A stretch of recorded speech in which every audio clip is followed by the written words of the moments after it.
كولومبيا فين؟ وليه الناس بتتفاجئ بيها؟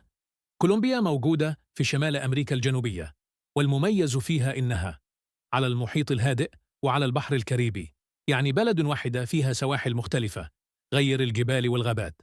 مساحتها حوالي 1.14 2 مليون كيلومتر مربع، عدد السكان 52 مليون، واللغة الرسمية الإسبانية، والإنجليزي شغال في السياحة بس مش في كل حتة. ليه كولومبيا اتغيرت؟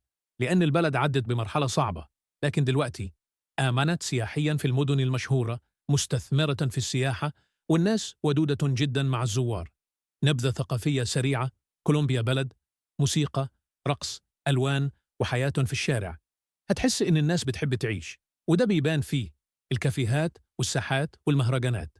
أفضل وقت تسافر كولومبيا: كولومبيا بلد استوائي، فالحرارة ثابتة نسبياً. أفضل وقت ديسمبر إلى مارس، يوليو إلى أغسطس.